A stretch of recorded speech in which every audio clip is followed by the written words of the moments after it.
Do you use the 7Y exercise to supersize your business? Sharon Horne-Ellstrom here. And our topic today with respect to finances, we're focusing on finances all this month and different financial topics that can help us to build and grow and supersize our businesses. And today, one of those exercises that I have found to be extremely powerful and done it literally tens of thousands of times is the 7Ys exercise. What the heck is that?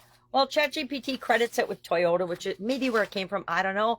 I learned it from Dean Graziosi when I was doing some coaching and listening to a webinar and a seminar of his on the difference between the 5Y exercise and the 7Y exercise. I think Toyota might have started the 5Y exercise. I don't know who did, but I know it came from a corporate thing because I've been using it since the 1980s, and that is probably when and where it started, and who knows when it started. It doesn't matter. The fact is, it's a great tool, and it can give you a competitive advantage because self-awareness is the first step in any type of improvement for ourselves as well as our businesses. I'm going to share a couple people's stories with you, then I'll share the 6-step process for applying this to your life. I think it'd be a 7-step process since it's 7 Ys, but it's super easy, and it helps us to get at limiting beliefs, historical bad habitual patterns that we want to change, and the root cause of things. And that's why I love it. I'm a huge believer in we need to solve the real problem, the real root cause of the problem, not all the symptoms that we see. And the bigger our organizations get, the more convoluted it looks like the different problems we're having in our organization seem. But the truth is, a lot of them boil down to the root cause, which is often our culture. It's often me getting in the way of my business growing, which I've learned very quickly to spot that and get the heck out of the way so that things can grow naturally and flow without me. So we're going to talk about a couple of these so you get an idea of what I'm talking about. Marcus has a fear of investing. And so the first step of the process is to identify a question, a financial question or problem that we're having. I say, do the 7 Ys on the biggest problem you're having right now financially in your organization. Maybe it's we don't have enough sales. Maybe it's we are having a cash flow problem. Whatever it is, pick the toughest problem and ask the 7 Ys. Why? Because if you get to the root cause of your toughest problem and you solve that, you will watch as other problems, other things that you don't even think are related, magically disappear because you've solved the root cause of a systemic problem in your organization. And those are the most powerful and give us the best competitive advantage when we solve those things, really fix and solve those things. So let's look at Marcus. Marcus's question is, I don't invest because I'm afraid of losing money. He answered a why even before as he was coming up with this problem. But basically, we want to reprogram his fear of investing because he's afraid of investing. So he asked, well, why? Why am I afraid I'm going to lose money? Because I don't trust the stock market. Why don't you trust the stock market? Because it feels like gambling. Why does it feel like gambling? Because I don't understand how it works. Why do you not understand how it works? Because I was never taught about it growing up. Okay, well, how many things were we not taught about growing up that we had to figure out to grow and build and supersize our business? Number 5, because money conversations were taboo in my family. Well, why were money conversations taboo in your family? Because my parents equated money with stress and risk. Why did your parents relate money to stress and risk?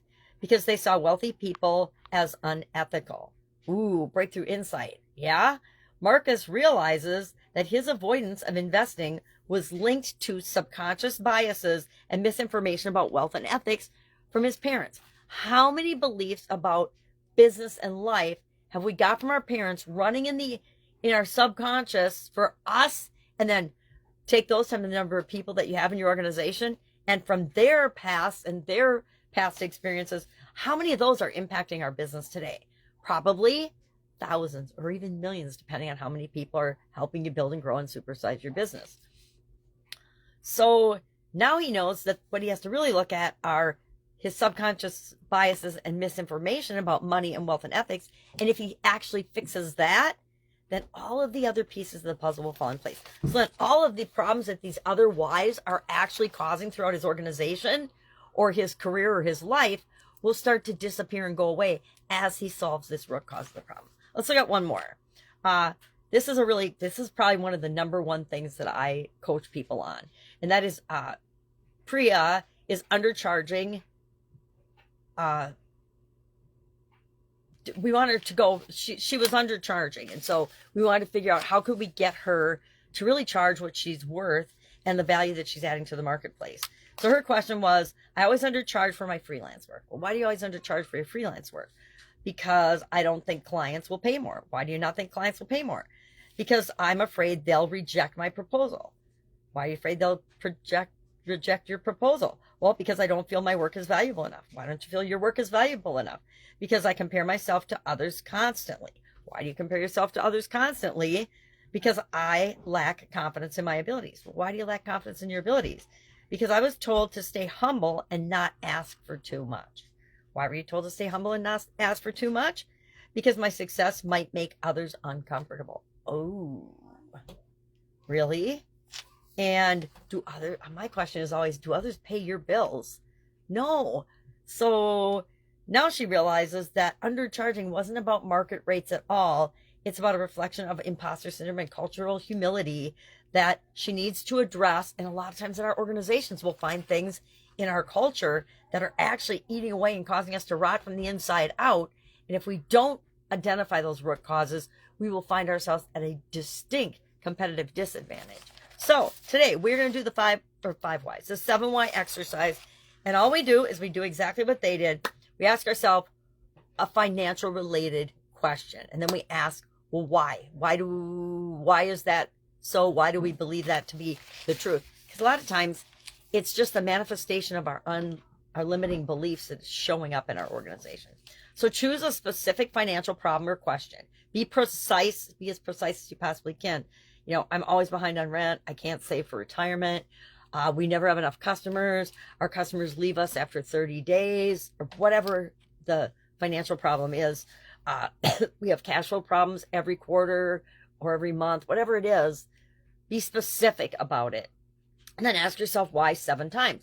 Dig deeper each time, but you're really just asking about the previous answer because your subconscious will feed up exactly the thing you need to know. I don't know why it works that way, but it does. So just believe it will, and it will happen that way for you. Then look for patterns as you answer the questions. Are they tied to your childhood?